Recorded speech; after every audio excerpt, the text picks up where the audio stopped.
मैं 3 साल बाद अमेरिका से वापस आया था।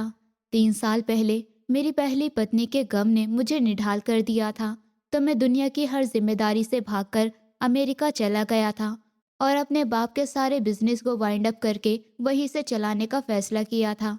मेरे अमेरिका आने से एक दिन पहले मेरी माँ, जो मेरे अकेलेपन और घर में वारिस की वजह से परेशान थी, मेरी शादी एक ऐसी लड़की के साथ कर दी थी जिसे मैं अपनी मर्जी के हिसाब से ढाल सकूं। वो लड़की रश्मि हमारे नौकर सुरेश की बेटी थी, जो खूबसूरत तो थी मगर हवेली के रुतबे के हिसाब से कहीं नहीं ठहरती थी। मेरी माँ का मकसद ये था कि मैं विदेश में रहूं और रश्मि घर में बहू के नाम पर एक नौकरानी की तरह काम करती रहे। सुरेश इस रिश्ते पर इसलिए मान गए थे कि उनकी अपनी पत्नी के इलाज के लिए माँ ने 5 लाख रुपए कर्ज दिए थे, जिसे वो चुका नहीं सकता था। इसलिए माँ ने मौके का फायदा उठाते हुए उसकी बेटी को ही खरीद कर गुलाम बना लिया और ना जाने क्या क्या मिन्नतें करके मेरी उससे शादी करवा दी। रात के 2 बजे मैं जब कॉफ़ी लेने कमरे से बाहर निकला तो लाउंज में सोफे के करीब रश्मि को फर्श पर सोता देखकर मैं हैरान रह गया। मेरे ख्याल में भी नहीं था कि मेरे हर महीने रश्मि के लिए एक अच्छी खासी रकम भेजने के बाद भी घर वाले मेरी पत्नी के साथ ऐसा सलूक करेंगे। उसके बेड पर, ब्लैंकेट पर, हर चीज़ पर घर के दूसरे नौकरों का हक था और उसे सर्दी में फर्श पर सोने का मजबूर किया गया था। मेरे अंदर का ठंडा पड़ा हुआ पति, जो 3 साल पहले निशा की याद में पत्थर हो चुका था, पहली बार पिघलने लगा। गुस्से की एक लहर मेरे अंदर दौड़ गई। वो मेरे ड्राइवर की बेटी थी, लेकिन मेरे सामने कभी भी इस बात का जिक्र नहीं किया गया था कि हमारी शादी के बाद मेरी पत्नी के साथ इस घर में क्या होता रहा है। मैं एक जिम्मेदार इंसान था। यही वजह थी कि जब मैंने उससे शादी की तो मेरे दिल ने उसे अपनी पत्नी मान लिया था, लेकिन कभी उसे जताया नहीं था। उठो यहाँ से, क्या हरकत है? मैंने रश्मि का हाथ हिलाया। मुझे गुस्सा आ रहा था। तुम इस घर की बहू हो, यहाँ की नौकर नहीं, और तुम अपने कमरे में जाकर क्यों नहीं सोती? रश्मि कांपते हुए उठी। उसकी आंखों में नींद और थकान थी और माँ का डर था। वो ऊपर का कमरा ठीक नहीं था और मुझे वहां जाने की परमिशन नहीं है। बकवास बंद करो, मैंने उसे बाजू से पकड़कर खींचा। अब से तुम मेरे कमरे में सोओगी और कोई तुम्हें नौकरों की तरह फर्श पर सुलाकर दिखाए तो मुझसे बात करना। मैं उससे खींचता हुआ ऊपर अपने कमरे में ले आया। वही कमरा जहां दिशा की खुशबू आज भी मौजूद थी। दिशा और मेरी मोहब्बत की शादी हुई थी, जो कि बहुत कम उम्र में हुई थी। शादी के 2 महीने बाद जब दिशा की डेथ हुई तो मैंने अपनी माँ से मना कर दिया था कि मेरी पत्नी की कोई भी चीज़ इधर से उधर ना कीजिए। रश्मि के लिए ये कमरा नर्क से कम नहीं था, क्योंकि ये दिशा का कमरा था। वो इस कमरे को कभी भी अपना नहीं समझ सकती थी। अब जब मैं इंडिया लौट आया था और आज मुझे आए हुए तीसरा दिन था, तो मैं उसे अपने कमरे में अपने साथ लेकर आया था। बैठो यहाँ पर, इस बेड पर। मैंने बेड की तरफ इशारा किया, मगर रश्मि बेड पर बैठने के बदले एक कोने में सहम कर खड़ी हो गई। वो जानती थी कि ये बेड माँ की नज़र में सिर्फ दिशा के लिए था और उसका यहाँ बैठना एक बहुत बड़ी गलती होगी। मैंने उसका डर महसूस किया था। मुझे याद आया कि माँ ने इस लड़की से शादी इसलिए करवाई थी क्योंकि वो खूबसूरत तो थी, मगर हैसियत में इतनी कम थी कि घर वालों के सामने आवाज़ नहीं उठा सकती थी। रश्मि का डर उसकी रगों में भरे उस नौकर के खून की गवाही दे रहा था, जिसे हमेशा झुककर जीना सिखाया था। मैंने पहली बार अपना सख्त लहजा नरम किया था। मैं उसके पास बैठा और जैसे किसी छोटे बच्चे को तसल्ली दी जाती है, वैसे ही रश्मि को भी दिलासा दिया। तुम्हें किसी से डरने की ज़रूरत नहीं है, ना मेरी माँ से, ना घर के किसी मेंबर से। अब मैं आ गया हूँ। और ये कैसे कपड़े पहन रखे हैं तुमने? एकदम ढीले ढाले, जैसे कोई नौकरानी पहनती है। कल तुम्हें शॉपिंग भी कराऊंगा, सब कुछ दिलाऊंगा जो तुम्हारी ज़रूरत का है, और बाहर खाना भी खाएंगे। बताओ मेरी जान को और क्या चाहिए? मेरे मुंह से मेरी जान सुनकर रश्मि का चेहरा शर्म और हैरत से लाल हो गया था। 3 साल की शादी में ये पहला मौका था कि मैं, जो हमेशा अमेरिका में अपनी पहली पत्नी के गम को भुला रहा था, आज उसे इंसान समझकर बोला था, हिचकिचाते हुए और मेरे भरोसे पर भरोसा करते हुए कि उसका पति अब उसके सामने खड़ा है। रश्मि ने वो बात कह दी जो शायद महीनों से दिल में दबी रही थी। उसकी आंखें नीचे झुकी हुई थी और आवाज़ कांप रही थी। मेरी ज़रूरत की सारी चीज़ खत्म हो गई है, क्या आप मेरे लिए नई ले आएंगे? मैं हैरान रह गया। उस बात में कोई डिमांड नहीं थी। ये एक ऐसी औरत की सच्ची ज़रूरत है जिसे मेरी माँ ने ज़िंदगी की ज़रूरत से दूर रखा हुआ था। इस एक बात ने मुझे दिशा के गम से निकालकर सत्य सच्चाई के सामने खड़ा कर दिया था। मुझे एहसास हुआ कि दिशा की मोहब्बत में मैं एक जिंदा औरत को कैसे तकलीफ में छोड़ गया था। मैंने फौरन रश्मि के सर पर हाथ रखा, उसकी भीगी आंखों को देखा और गहरी सांस ली। रश्मि, मैं तुम्हें वो सब कुछ दिला दूंगा जिसकी तुम हकदार हो। मैं कल तुम्हें ले जाऊंगा और तुम्हारी हर ज़रूरत पूरी करूंगा। आज तुम इस बेड पर आराम से सो जाओ। रश्मि ने पहली बार आंख उठाकर मेरी आंखों में देखा था और उसे वहां डर नहीं बल्कि अपने लिए प्रोटेक्शन का साया दिखाई दे रहा था। ये उसकी जिंदगी का सबसे बड़ा मोड़ था। मैंने रश्मि को बेड पर बैठने का कहकर वॉशरूम की तरफ इशारा किया। जाओ, तुम फ्रेश हो जाओ और कोई सुकून भरे कपड़े पहन लो, फिर यहाँ सुकून से सो जाना। मेरी आवाज़ में अभी भी नरमी थी, लेकिन मैं खुद इस उलझन में था कि अब माँ और भाई को क्या जवाब दूंगा। जब रश्मि कांपते हुए कदमों से वॉशरूम में जाकर फ्रेश हुई और बाहर निकली तो कमरे की हवा ने उसे दोबारा डराकर रख दिया था। उसने पहली बार गौर से कमरे को देखा था।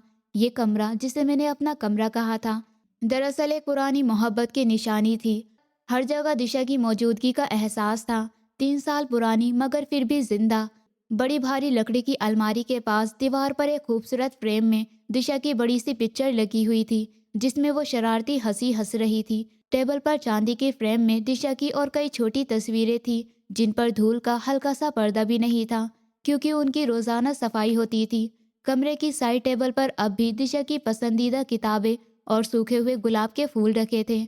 मैंने रश्मि को जिस बिस्तर पर सोने को कहा था, उस पर भी एक खूबसूरत शॉल पड़ी हुई थी, जो पक्का दिशा की थी। मैंने वापस आकर उसे सुकून देने के लिए अपने पास रखा था। वॉशरूम से निकलकर रश्मि का चेहरा पीला पड़ गया। ये वो डर था जो माँ के गुस्से से ज्यादा गहरा था। वो समझ गई थी कि उसे सिर्फ प्रोटेक्शन दिया गया है, अपनाया नहीं गया। वो यहाँ सिर्फ एक फिजिकल मजबूरी की वजह से लाई गई है, जबकि मेरा दिल अभी भी दिशा के पास है। जब उसे कपड़े बदलने का ख्याल आया तो उसने धीरे से कदम बढ़ाकर अलमारी खोली। अलमारी के अंदर का मंजर देखकर रश्मि को झटका लगा था। कपड़े के हर हैंगर पर दिशा के पहने हुए साफ सुथरे और कीमती ड्रेस लटक रहे थे। उनमें से कुछ ऐसे भी थे जो बिल्कुल नए लगते थे, जैसे किसी खास मौके के लिए बचाकर रखे गए हों। रंग बिरंगे साफ सुथरी और महंगे कपड़ों की दुकान थी, जिनमें उसकी औकात का कोई भी ड्रेस शामिल नहीं हो सकता था। रश्मि ने झुककर नीचे का खाना खोला, जहाँ खुशबुओं की भीनी भीनी महक फैली हुई थी। कि एक डिब्बे में 3 साल पुराने मगर बहुत ही महंगे खूबसूरत परफ्यूम तय करके रखे हुए थे। रश्मि का दिल बैठ गया। उसे याद आया कि कैसे बाहर फर्श पर मैंने उसे तसल्ली दी थी, मेरी जान को और क्या चाहिए। और उसने शर्मिंदगी से कहा था, मेरी ज़रूरत का हर सामान खत्म हो चुका है, क्या आप मेरे लिए नया ले आएंगे। उसकी ये सादी सी और मजबूर ख्वाहिश अब इस कमरे में रखे हुए दिशा के खूबसूरत महंगे और पुराने कपड़ों के सामने एक शर्मिंदगी बनकर खड़ी थी।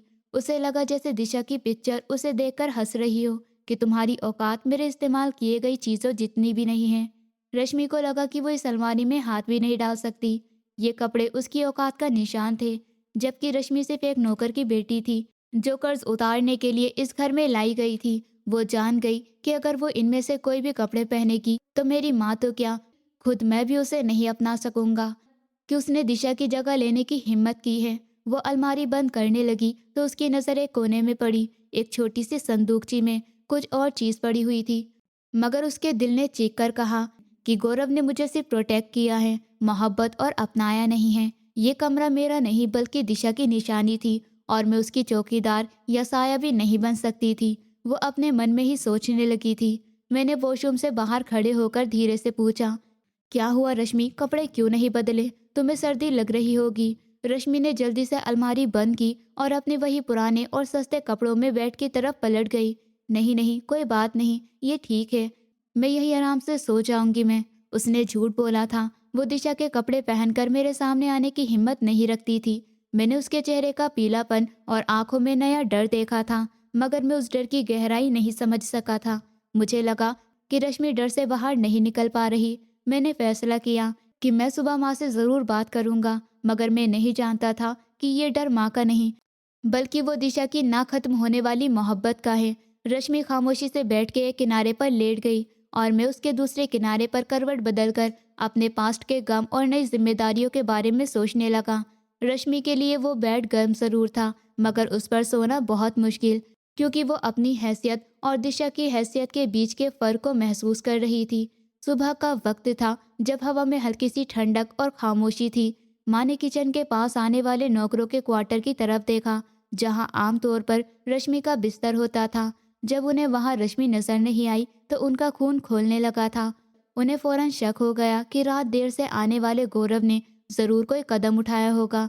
उनके सख्त चेहरे पर गुस्से की लकीरें उभर गई। वो किसी से कोई बात किए बिना सीधा सीढ़ियां चढ़कर ऊपर मेरे कमरे की तरफ गई। वो जानती थी कि रश्मि जैसी नौकर की बेटी की मौजूदगी वहां उस कमरे की बेइज्जती है। उन्होंने धड़ से दरवाज़ा खोला और कमरे में आ गई। मैं कुर्सी पर बैठा हुआ कोई फाइल देख रहा था, जबकि रश्मि ब्लैंकेट ओढ़े बेड के एक कोने में सहम कर लेटी हुई थी। बेड की नरमी रश्मि के लिए एक सुकून थी, मगर माँ की आंखों में ये एक नफरत का सबूत था।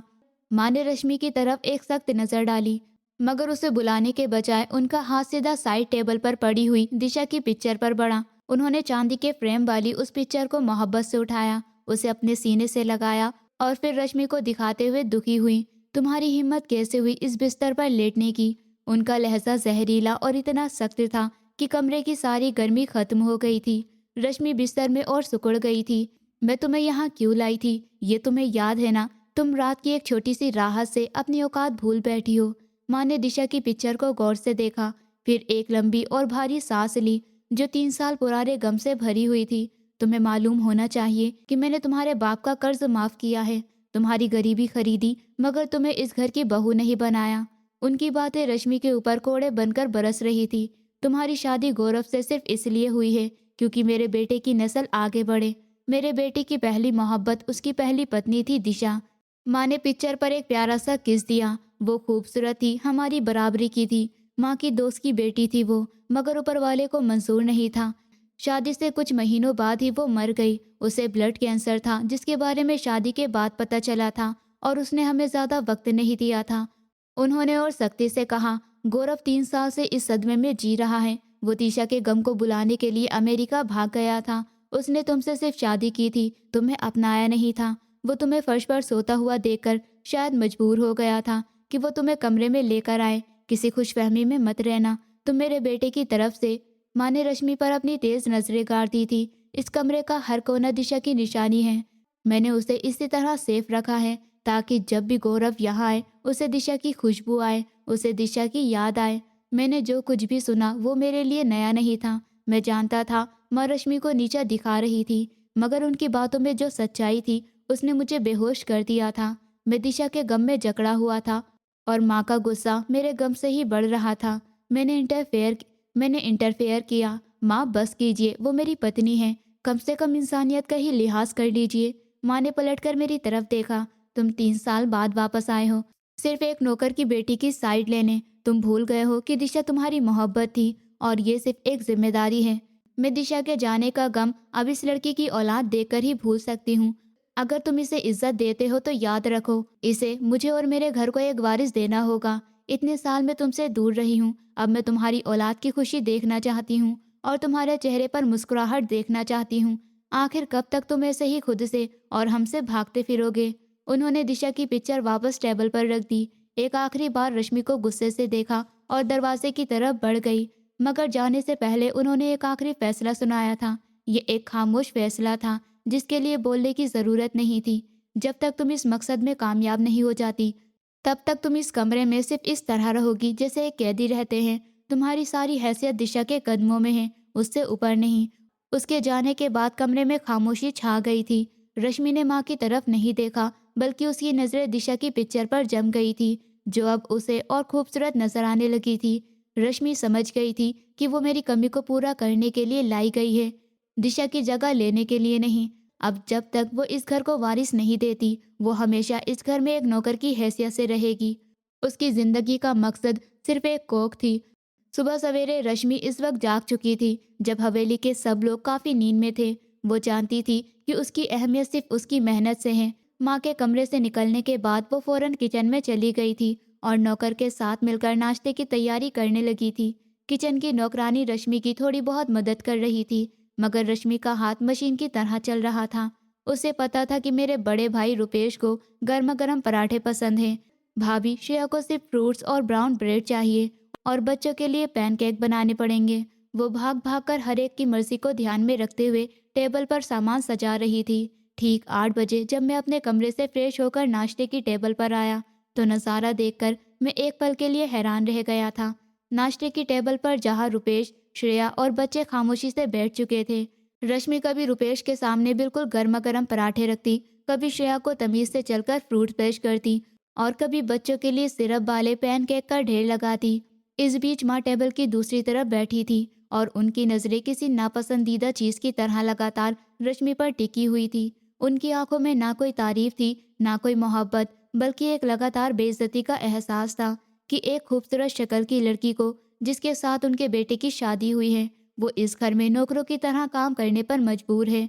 मैंने ये सब देखा, मेरा दिल जैसे किसी ने मुट्ठी में ले लिया हो। ये वही रश्मि थी जो मेरी पत्नी थी, जिसके साथ मैंने रात गुजारी थी। उसे अपना हक नहीं लिया था, लेकिन एक एहसास की नज़र से उसे देखा था कि वो भी इज्जत की हकदार है। आखिर 3 साल के सब्र के साथ बिना पति के वो इस घर में नौकरानी की तरह काम करती आई है। अपने ससुराल वालों के, वो सिर्फ 17 साल की थी जब उसकी शादी मेरे साथ हुई थी और उसे इस घर में एक नौकरानी से भी कम हैसियत में काम करते देखकर मुझे बहुत गुस्सा आया था। मुझे लगा कि मैं उस लड़की का पति नहीं, बल्कि सिर्फ उसका मालिक हूँ, जिसने उसे नौकरों के हवाले कर दिया है। आखिर में रश्मि ने भागकर किचन से एक ट्रे में गर्म कॉफ़ी और एक प्लेट में फ्रूट्स लेकर आई। उसने प्लेट मेरे सामने रखी और खामोशी से पीछे हटना चाहा। श्रेया ने सख्ती से उससे कहा कि नाश्ते के बाद जल्दी से मेरे कपड़े प्रेस कर देना, मुझे मम्मी की तरफ जाना है। मैंने अपने कप में कॉफ़ी डाली, फिर रश्मि को देखा जो टेबल से दूर खड़ी थी। मैंने अपने हाथ से कुर्सी की तरफ इशारा किया, बैठो यहाँ, मेरे साथ नाश्ता करो। और हाँ, आज से किसी की भी नौकरी करने की ज़रूरत नहीं है तुम्हें, सबको अपना काम खुद करना चाहिए। ये बात टेबल पर एक खामोश बम की तरह गिरी थी। रुपेश ने चौंक कर मेरी तरफ देखा था। श्रेया ने हाथ में रखा फ्रूट नीचे रख दिया और माँ के चेहरे का रंग गुस्से से लाल हो गया। आज तक इस घर में रश्मि को ये इज्जत कभी नहीं मिली थी कि वो हमारे साथ बैठकर नाश्ता कर सके। वो हमेशा किचन में या नौकरों के साथ खाने पर मजबूर थी। बेटा, ये क्या कह रहे हो? माँ ने फौरन इंटरफेयर किया। अभी नौकरानी भी तो उसकी मदद के लिए वहाँ पर है, उसे वहाँ भी तो काम देखना होता है। मैंने अपनी माँ की तरफ देखा। मेरी आंखों में फैसला था जो किसी बहस की गुंजाइश नहीं छोड़ता था कि मेरी पत्नी है और इस घर की मेंबर है, नौकर नहीं। आज से ये हमारे साथ इसी टेबल पर, इसी कुर्सी पर बैठकर नाश्ता करेगी। अगर किसी को प्रॉब्लम है तो वो अपना बंदोबस्त कहीं और कर ले। मेरा लहजा इतना सख्त था कि सब लोग खामोश हो गए थे, मगर श्रेया, जो हमेशा अपनी इज्जत को ऊपर रखना चाहती थी, फौरन गुस्से में खड़ी हो गई और तेजी से कहा, हमसे ही नौकरों के साथ बैठकर खाना नहीं खाया जाएगा। वो अपना आधा नाश्ता वहीं छोड़कर गुस्से में टेबल छोड़कर चली गई थी। श्रेया के जाते ही टेबल पर मौजूद बाकी लोग खामोश हो गए थे। रश्मि वहां बैठ गई जहां मैंने इशारा किया था। उसका गला खुश्क था और उसे लग रहा था कि अगर उसने एक भी बाइट लिया तो माँ की नज़रें उसे जलाकर राख कर देंगी। माँ ने सख्त चेहरे के साथ बाकी नाश्ता खत्म किया, जबकि मैं पूरे ध्यान से रश्मि को नाश्ता करने का कहता रहा। नाश्ते के बाद जब मैं दोबारा अपने कमरे में आया तो रश्मि मेरे पीछे दरवाजे पर खड़ी थी। मैंने उसका चेहरा ऊपर उठाया और उसकी तरफ प्यार से देखा। देखा रश्मि, मैंने कहा था ना कि तुम्हें किसी से डरने की ज़रूरत नहीं है, तुम्हें अपना हक लेना पड़ेगा। ये घर सिर्फ उनका नहीं है, ये घर तुम्हारा भी उतना ही है जितना श्रेया भाभी का है, और हैसियत भी वही है जो इस घर में उनकी है। तैयार हो जाओ, आज मैं तुम्हें शॉपिंग पर लेकर जाऊंगा। मैं तुम्हें तुम्हारी पसंद के कपड़े दिलवाऊंगा, खूबसूरत, बिल्कुल नए। तुम्हें वो सारी ज़रूरत की प्राइवेट चीज़ भी मिलेगी जिसका तुमने कहा था, मगर उससे कहीं ज़्यादा। और तुम इस घर की बहू हो, तुम्हारे कपड़े तुम्हारी हैसियत दिखाएंगे। और हाँ, आज से तुम सिर्फ वही कपड़े पहनोगी जो मैं तुम्हें दिलाऊंगा, ताकि किसी को तुम्हारी औकात याद दिलाने की हिम्मत ना हो। रश्मि ने ना के इशारे में सर हिलाया। लेकिन रोशनी आंटी वो बहुत गुस्सा होंगी, लेकिन रोशनी आंटी वो बहुत गुस्सा होंगी, उन्हें होने दो। मैंने मुस्कुराकर उसके गाल को छुआ।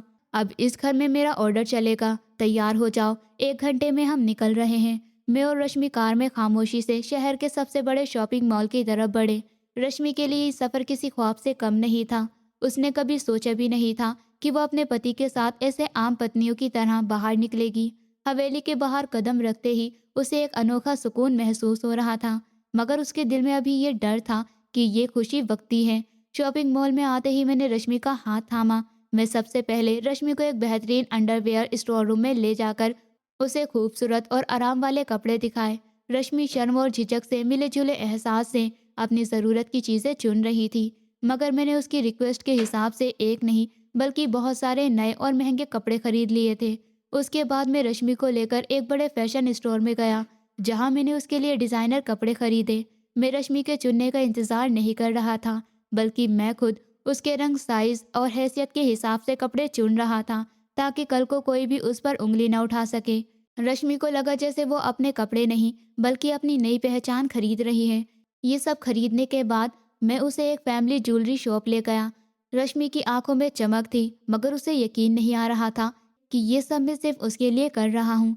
मैंने वहाँ से एक बहुत कीमती सोने का सेट चुना। वो बहुत ही ज़्यादा खूबसूरत था।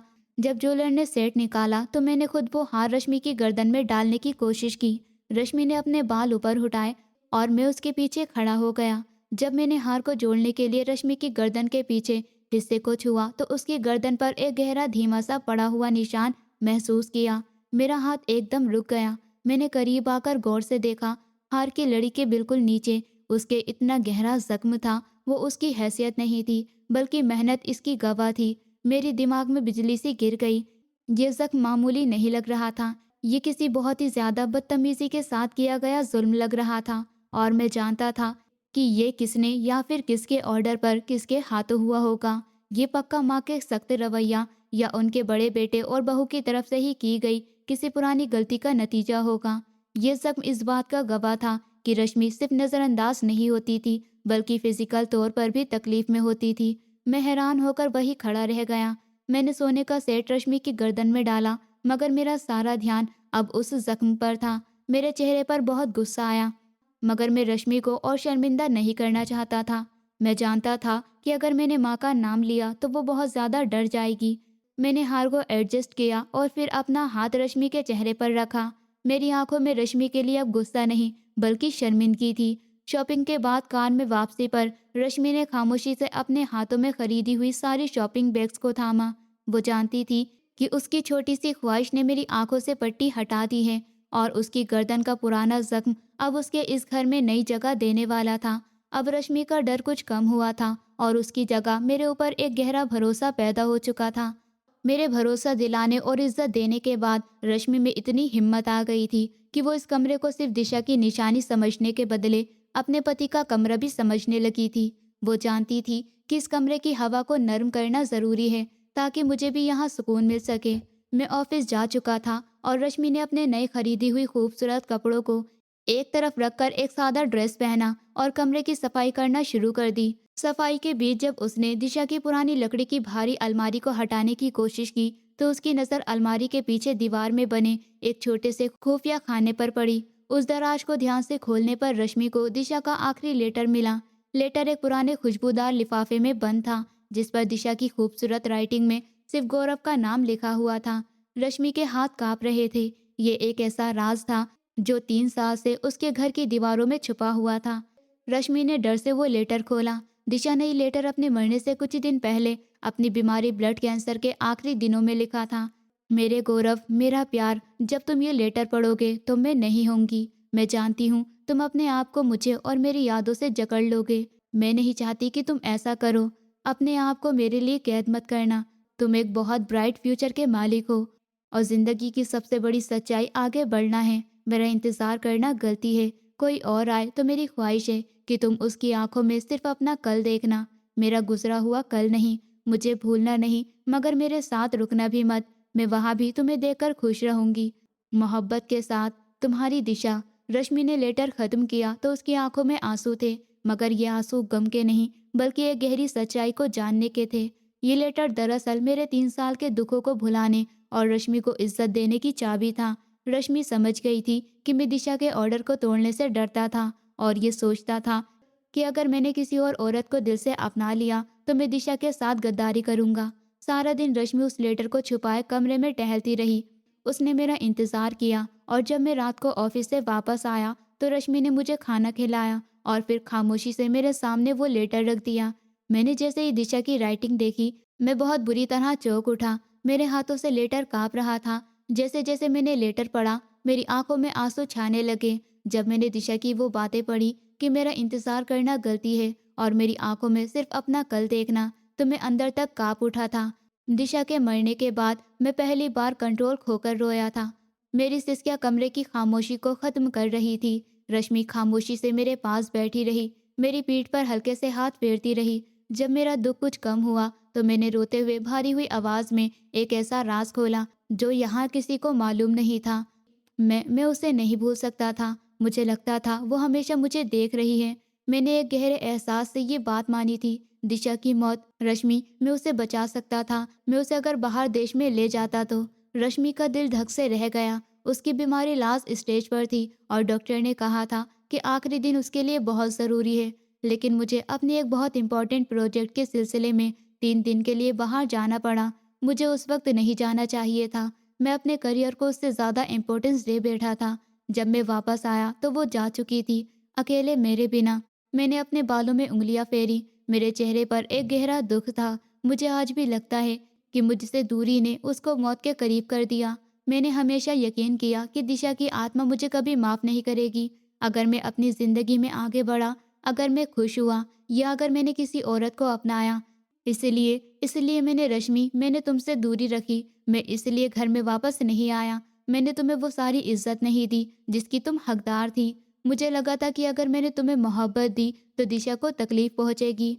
ये लेटर मेरे दिल पर पड़ा सबसे बड़ा बोझ उतार चुका था। दिशा ने मुझे माफ़ कर दिया था, मुझे आगे बढ़ने का ऑर्डर दिया था। मैंने पहली बार सुकून की सांस ली। मैंने रश्मि का हाथ पकड़ा, जो अब मेरे साथ सिर्फ एक जिम्मेदारी नहीं बल्कि एक ऐसा साथी थी जिसने 3 साल इतना दर्द सहा था। मुझे माफ़ कर दो रश्मि, मैंने अपने आंसू साफ किए। मैं तुम्हारे साथ तुम्हारी आंखों में सिर्फ अपना कल देखूंगा। दिशा की यादों को इस कमरे से निकालना होगा और तुम्हें इस घर की सही मालकिन बनाना होगा।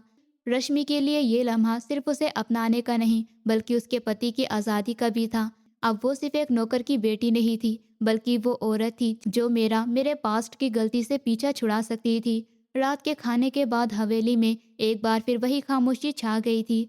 मैं अपने कमरे में अपने ऑफिस के डॉक्यूमेंट और लैपटॉप में उलझ बैठा था। मैं अमेरिका का काम यहीं से निपटा रहा था। रश्मि, जो अब मेरा भरोसा हासिल कर चुकी थी, उसने मेरे लिए कॉफ़ी तैयार की और इसके बाद एक चाय का कप लिया और माँ के कमरे की तरफ चली गई। रश्मि के लिए कदम उठाना आसान नहीं था। माँ अभी भी उसे नफरत की नज़र से देखती थी और आज सुबह से नाश्ते के बाद उनका गुस्सा और बढ़ चुका था। मगर रश्मि जानती थी कि जब तक वो माँ के दिल से दिशा की हैसियत का डर नहीं निकालेगी, वो कभी भी इस घर में सुकून से नहीं रह पाएगी और ना ही मैं दिशा के गम से पूरी तरह बाहर निकल सकूंगा। जब रश्मि माँ के कमरे में पहुंची तो वो बिस्तर पर लेटी हुई थी। रश्मि ने धीरे से कहा, माँ जी चाय।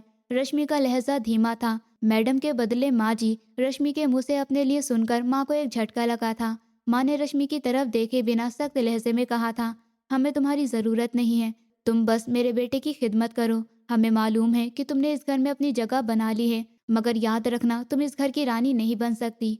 शायद मैंने ही बहुत बड़ी गलती कर दी थी जो मैंने अपने बेटे की शादी तुमसे करवा दी। रश्मि ने कोई जवाब नहीं दिया। वो सीधी माँ के पलंग के पास खड़ी हो गई और अपने हाथ से वो लेटर निकाला जो मैंने उसे वापस कर दिया था। वो जानती थी कि ये लेटर उसका सबसे बड़ा हथियार है। माँ जी, मैं यहाँ आपके किसी ताने का जवाब देने नहीं आई, मैं ये चीज़ देने आई हूँ। रश्मि ने धीरे से मगर साफ आवाज में कहा। माँ ने जब लेटर पर दिशा की राइटिंग देखी तो उनका हाथ फौरन चाय के कप से हट गया और बेड पर सीधे होकर बैठ गई। उनके चेहरे पर हैरत फैल गई थी। उन्होंने कांपते हाथों से लेटर लिया। ये क्या है? ये तुम्हें कहाँ से मिला? माँ ने पूछा। ये दिशा का लेटर है, उसने अपनी मौत से पहले लिखा था। मुझे ये आज अलमारी की सफाई के बीच मिला। रश्मि ने अपनी सफाई दी। मैं इसे पढ़ चुकी हूँ और गौरव साहब भी इसे पढ़ चुके हैं। माँ ने फौरन खत खोला। जैसे जैसे उन्होंने दिशा की बातें पढ़ी वैसे वैसे उनकी आंखों में आंसू आने लगे। दिशा के मरने के बाद माँ ने मुझे उसके गम में डूबे रहने पर मजबूर किया था, ये सोचकर कि दिशा की खुशी इसी में है कि मैं किसी और को ना अपनाऊं। माँ खुद भी दिशा के चले जाने के बाद बहुत उदास थी और ये मानती थी कि अगर मैं खुश हुआ तो दिशा की मोहब्बत कम हो जाएगी। मगर उस लेटर ने उनकी सारी गलतफहमियों को दूर कर दिया था। खत पूरा पढ़ने के बाद माँ ने कांपते हुए हाथों से लेटर नीचे रखा। उनकी आंखों में पहली बार आंसू भर आए। मेरी दिशा, उन्होंने टूटे हुए लहजे में कहा। वो अपने बेटे को कैंसर का बताकर परेशान नहीं करना चाहती थी। उसे पता था कि वो जा रही है। दिशा आपसे और गौरव साहब से बहुत मोहब्बत करती थी। वो आप दोनों को दुख में नहीं देखना चाहती थी। रश्मि ने प्यार से कहा। माँ को दिशा की बीमारी का पता था और वो भी चाहती थी कि गौरव अपनी जिंदगी में उसकी मौत के बाद आगे बढ़े। ना कि उसकी याद के सहारे जिंदगी गुजारे। उसने आपको कभी नहीं कहा कि आप गौरव को हमेशा उसके कमरे में कैद रखें। रश्मि की ये बातें सीधा माँ के दिल पर लगी थी। उन्हें एहसास हुआ था कि उन्होंने दिशा की मोहब्बत को एक दुख बनाकर रख दिया था। वो खामोशी से पलटी और कमरे से बाहर निकलने लगी। माँ ने उसे पुकारा, रश्मि रुक जाओ।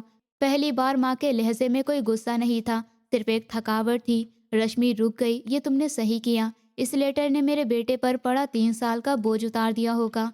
मैं कल सुबह उस कमरे को साफ करवाऊंगी। दिशा की पिक्चर अब लाइब्रेरी में चली जाएगी। तुम्हें और गौरव को यहाँ सुकून से जीना चाहिए। ये माँ ने मान लिया था कि अब रश्मि को इस घर में पत्नी की हैसियत दी जानी है। रश्मि ने पहली बार सुकून की सांस ली और मुस्कुराकर सर हिलाया। उसने बिना कोई बात कहे ये जंग जीत ली थी। माँ का गम असल में सिर्फ सास का नहीं था। दिशा उनकी इकलौती दोस्त की इकलौती बेटी थी, जिसे वो अपनी बहन मानती थी, जिसे वो बहुत प्यार से अपने लाडले बेटे की दुल्हन बनाकर इस घर में लाई थी। दिशा की मौत माँ के लिए सिर्फ बहू के खोने का गम नहीं, बल्कि दोस्त की निशानी खोने का गम बन गई थी। इसलिए उन्होंने उस कमरे को इतना बेराम बना दिया था और रश्मि को नहीं अपना पा रही थी। दिशा के बाप की दिशा के होने के 2 साल बाद ही डेथ हो गई थी और दिशा के मरने के बाद उसकी माँ भी मर गई थी। बस इसी बात का गम माँ को अंदर ही अंदर खाए जा रहा था और उनसे बर्दाश्त नहीं होता था और वो इन यादों में ही खोई रहती थी। माँ से बात करने के बाद रश्मि में एक नई हिम्मत आ चुकी थी। वो पहली बार अपने कमरे में आई तो उसे वहाँ दिशा का साया नजर नहीं आया, बल्कि अपने पति का इंतजार नजर आया। मैं अभी भी अपने लैपटॉप में बिजी था, मगर मेरे चेहरे से सख्ती गायब हो चुकी थी और उसकी जगह सेटिस्फिकेशन था, जो दिशा का लेटर पढ़ने के बाद मिला था। मैं शायद अब भी बिजनेस का कोई मैटर निपटा रहा था, मगर मैं अब सुकून में आ चुका था। रश्मि ने धीरे से दरवाज़ा बंद किया और अपने लिए लाई गई नई चीज़ों पर नजर डाली। पहली बार वो अपनी औकात का डर भूलकर एक पत्नी की तरह श्रृंगार करने के लिए तैयार हुई। उसने सबसे पहला शावर लिया और फिर वो महंगा परफ्यूम लगाया जो मैंने शॉपिंग करने के बीच उसे दिलाया था। अलमारी में रखे दिशा के खूबसूरत कपड़ों को नज़रअंदाज करते हुए उसने अपनी नई खरीदी हुई रेशमी नाइट गाउन निकाला। ये कपड़े रश्मि के लिए सिर्फ कपड़े नहीं थे, बल्कि ये मेरा दिया हुआ इज्जत का पहला गिफ्ट था। उसने शीशे के सामने खड़े होकर अपने घुटने तक आगे बाल संवारे और धीरे से अपनी ज्वेलरी पहनी और इस तरह सजी सवरी जैसे आज उसकी पहली सुहाग रात हो। उसकी सादगी में एक ऐसी खूबसूरती थी जो दिशा की खूबसूरती से बिल्कुल अलग थी। उसकी आंखों में डर नहीं, अब एक प्यार का इंतजार झलक रहा था। जब रश्मि तैयार हुई तो वो मेरे पास आकर बैठ गई। मैंने लैपटॉप की रोशनी में उसे देखा और मेरा हाथ रुक गया। मैंने अपने सामने दिशा की याद नहीं, बल्कि एक ऐसी औरत को देखा जिसकी सादगी और मासूमियत में एक नई मोहब्बत की दावत थी। मैंने धीरे से लैपटॉप बंद किया और रश्मि को अपने पास बुलाया। रश्मि, तुम बहुत खूबसूरत लग रही हो। मेरी आवाज़ में एक गहरा प्यार था। रश्मि शर्माकर मेरे पास कुर्सी पर बैठ गई। मैंने सोचा अब जब सब बोझ उतर गया है तो मैं सच में आज आपकी पत्नी बनकर मिलूं। मैंने उसका हाथ थामा और फिर उसकी आंखों में झांका। मेरा बोझ तुमने ही उतारा है रश्मि। अगर तुम वो लेटर ना दिखाती तो शायद मैं पूरी जिंदगी दिशा को तकलीफ न पहुंचाने के वहम से ही गुजार देता। तुमने मुझे आज़ादी दी है। मैं रश्मि को उठाकर अपने बेड पर बिठाया। आज से ये कमरा सिर्फ दिशा की याद नहीं रहेगा। आज से ये हमारा घर है, हमारी मोहब्बत का महल। मैंने उसके माथे को चूमा। मैं शर्मिंदा हूँ रश्मि कि मैंने तुम्हारे 3 साल खराब किए हैं। दिशा की यादें अपनी जिंदगी आगे बढ़ने का नाम है। मैं नहीं चाहता था कि तुम इस घर में नौकर की बेटी की तरह रहो। तुम मेरी जिंदगी में एक सच्चाई बनकर आई हो। रश्मि ने मेरे गले में अपनी बाहें डाल दी। उसकी आंखों में वो खुशी और मोहब्बत थी जो एक औरत को पहली बार अपने पति से मिलती है। आज उसे उसका सब्र का फल मिलता हुआ महसूस हो रहा था। उस रात हमारा प्यार सिर्फ फिजिकल नहीं, बल्कि ये दो दिलों का मिलन था। मैंने दिशा की मोहब्बत को दिल से निकाल कर नहीं फेंका, मगर अब मैं उस मोहब्बत को सिर्फ एक खूबसूरत याद समझता था, ना कि जिंदगी की जंजीर। मैं रश्मि को सिर्फ वारिस देने वाली कोख नहीं, बल्कि अपने दिल की नई मालकिन के तौर पर अपनाया था। और ऐसे में रश्मि और मेरी जिंदगी में मोहब्बत का नया सफर शुरू हुआ था। कुछ हफ्ते गुजर चुके थे। माँ के ऑर्डर पर दिशा की यादों को कमरे से हटा दिया गया था और मैं और रश्मि की जिंदगी में एक नया रिश्ता शुरू हो गया था। रश्मि अब सिर्फ बेड की गर्मी में नहीं, बल्कि मेरी जिंदगी की हमसफर भी बन चुकी थी।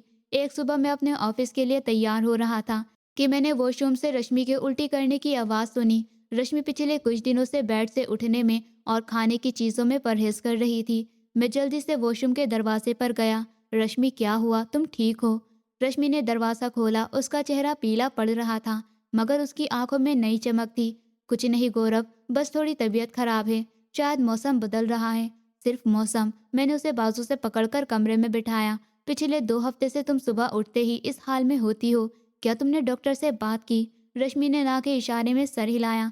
नहीं, मुझे शर्म आती है। मेरा ख्याल था कि मैं आपके सामने भी नहीं आ सकती, तो डॉक्टर को कैसे बताऊंगी? मैंने उसके माथे पर हाथ रखा। रश्मि, अब वो वक्त खत्म हो चुका है। तुम मेरी पत्नी हो और तुम बीमार हो।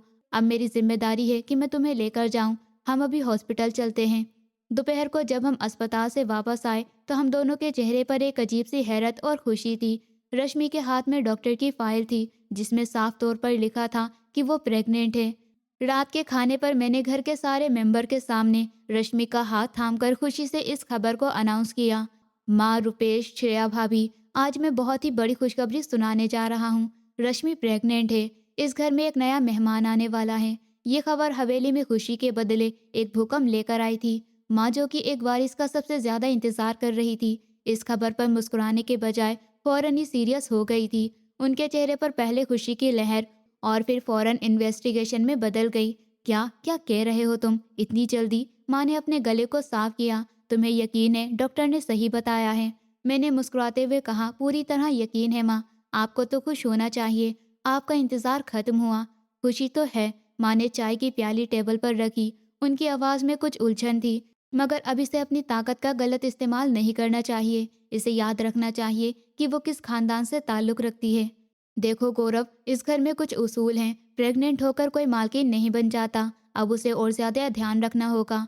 माँ के दिल में बहुत डर पैदा हो गया था कि ये नौकर की बेटी अब सही तरीके से इस खानदान के मेंबर बन जाएगी। वो कहीं अब अपनी ताकत का गलत इस्तेमाल न करे, उनके और श्रेया के हक को चैलेंज न कर दे। श्रेया फौरन बोल उठी। उसके चेहरे पर जलन थी। ओहो, तो ये प्लान था। पहले सास के सामने इज्जत के ड्रामेबाजी, फिर गौरव को फंसाया और अब वारिस।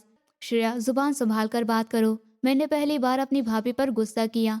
श्रेया ने आंखें मटकाई। आपको गुस्सा क्यों आ रहा है? मैं तो बस ये कह रही हूँ कि इतनी जल्दी बच्चा, कहीं ये सब। रुपेश ने श्रेया को हाथ से रोका, मगर उसकी आंखों में भी जलन साफ नजर आ रही थी। बस श्रेया, खुशखबरी है तो खुशी मनाओ। बधाई हो छोटे भाई, बस ख्याल रखना नाजुक मामला है। मैंने अपने भाई और भाभी की जलन को नजरअंदाज किया। मेरी नजर सिर्फ रश्मि पर थी, जो इन सख्त लोगों के सामने सहम कर बैठी थी। मैंने रश्मि का हाथ थामकर टेबल पर अपना हाथ रखा। मुझे रश्मि के किरदार पर और उसके इरादों पर कोई शक नहीं है। उसने अपनी हैसियत को याद दिलाने की जरूरत नहीं है, क्योंकि मैं इसे वो हैसियत दूंगा। और माँ, ये बच्चा सिर्फ आपकी ख्वाहिश नहीं, ये मेरी और रश्मि की मोहब्बत की निशानी है। और ये बच्चा मेरे लिए वारिस नहीं है, ये मेरा कल है। दिशा ने मुझे खुद ऑर्डर दिया था कि मैं आगे बढ़ूं। इस बच्चे की सूरत में मुझे वो रास्ता मिल गया है। ये बच्चा मेरे दिल से दिशा के जुर्म को खत्म कर देगा। रश्मि ने मेरी तरफ देखा। रश्मि ने धीरे से मेरे हाथ को दबाया और मेरी आंखों में भरोसे का मैसेज दिया कि वो इस लड़ाई में अकेली नहीं है। रश्मि जानती थी कि अब वो एक आने वाली माँ के तौर पर इस हवेली में अपनी मजबूत जगह बना चुकी है। रात के खाने के बाद मैं और रश्मि रोज की तरह अपने कमरे की तरफ बढ़ रहे थे। रश्मि के प्रेग्नेंट होने की खबर के बाद से हवेली में एक अजीब सी खामोशी छाई हुई थी। माँ खामोश थी, मगर उनके अंदर बेचैनी बढ़ती जा रही थी। उनका सबसे बड़ा डर यही था कि रश्मि गौरव का सहारा और अब वारिस की माँ बनकर कहीं दिशा की याद को पूरी तरह न मिटा दे। जब हम दोनों अपने कमरे के दरवाजे पर पहुंचे तो एक ऐसा मंजर देखा जिस पर मेरा गुस्सा आसमान को छू गया था। कमरे के अंदर से नौकर दिशा का सारा सामान तेजी से निकालकर बाहर लॉन में रख रहे थे। दिशा की बड़ी पिक्चर, उसकी बुक, साइड टेबल, यहाँ तक कि उसके पुराने कपड़ों की अलमारी भी घसीटते हुए जा रही थी। कमरे में हर तरफ भगदम दौड़ फैली हुई थी। ये सब क्या है? ये कौन कर रहा है? मेरी आवाज़ बहुत गुस्से भरी थी। मेरी आंखों में बहुत गुस्सा था। मैं नहीं चाहता था कि दिशा को भुला दिया जाए।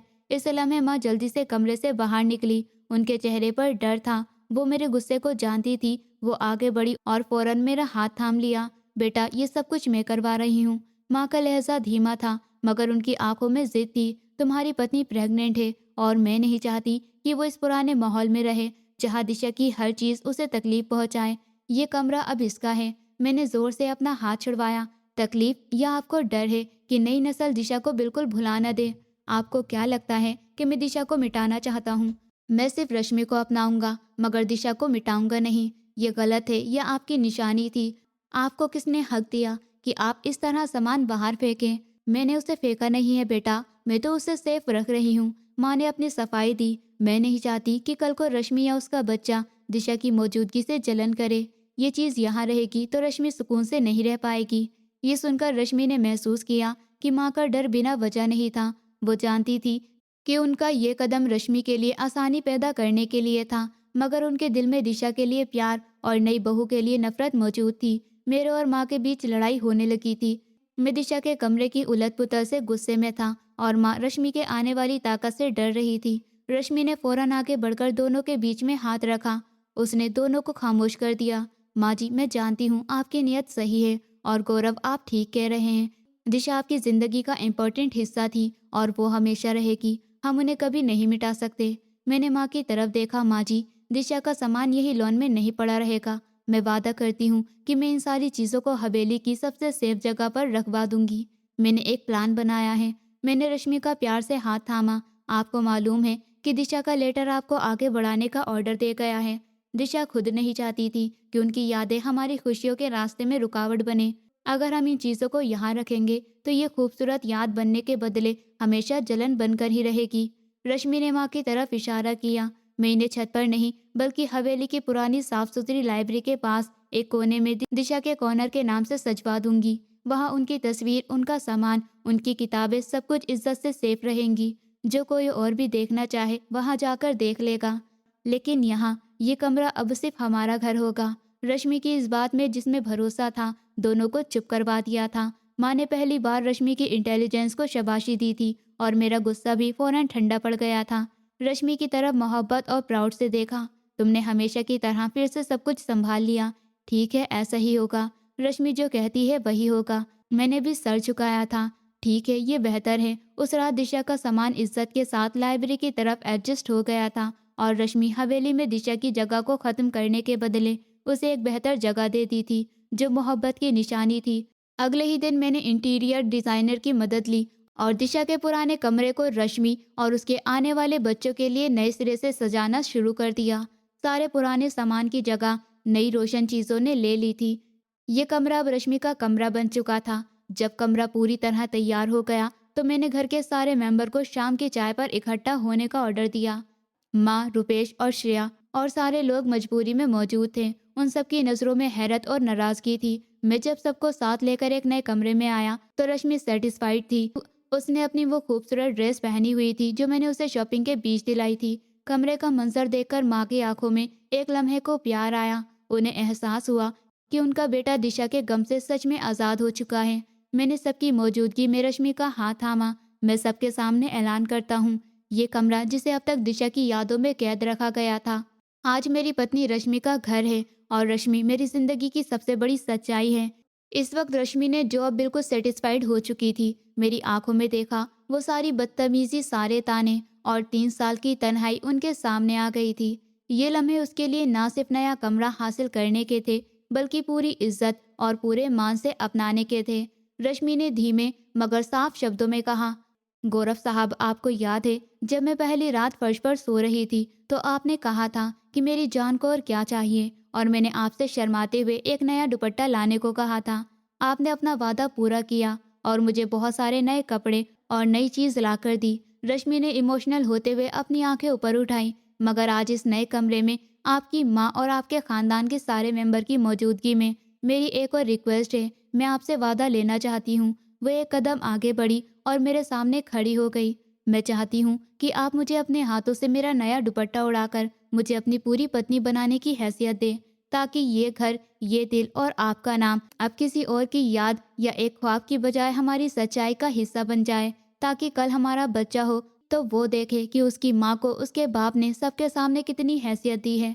रश्मि की इस रिक्वेस्ट में सादगी और एक बहू बनने की ख्वाहिश सब कुछ शामिल था। माँ ने आंसू भरी आंखों से रश्मि को देखा। उन्हें एहसास हुआ कि रश्मि ने कभी बदला नहीं लिया बल्कि हमेशा इज्जत और मोहब्बत की ख्वाहिश की। मेरी आंखों में आंसू आ गए। मैं समझ गया कि रश्मि का दुपट्टा ओढ़ने की रिक्वेस्ट सिर्फ एक ख्वाहिश नहीं बल्कि पास्ट की बेइज्जती को ख़त्म करके प्रेजेंट को पूरा करने का एक तरीका था। मैंने फ़ौरन एक खूबसूरत कीमती दुपट्टा जो मैंने रश्मि के लिए पहले से खरीद रखा था उठाया। मैंने रश्मि की आंखों में देखा, उसे गले लगाया। और सारे खानदान के सामने उसके माथे को चूमा और कहा, तुम मेरी पत्नी हो और हमेशा से थी।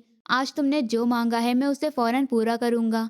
मैंने बहुत प्यार से और इज्जत के साथ वो दुपट्टा रश्मि के सर पर उड़ाया, जिसके साथ ही मैंने ये ऐलान कर दिया कि हमारी नई जिंदगी की शुरुआत हो चुकी है। श्रेया और रुपेश खामोश खड़े थे। उनका सारा घमंड टूट चुका था और माँ ने पहली बार दिल से रश्मि को मुस्कुरा कर देखा था। ऐसे ही रश्मि की सादगी, सब्र और सबसे बढ़कर दिशा के लेटर ने मुझे और मेरे खानदान को 10 साल की कैद और दुख से आज़ाद कर दिया। माँ अब बहुत खुश थी। वो एक नौकर की बेटी होने के बाद भी मोहब्बत, इज्जत और इंटेलिजेंस से इस घर की असली मालकिन बन चुकी थी। दोस्तों, उम्मीद करती हूँ आपको हमारी कहानी पसंद आई होगी।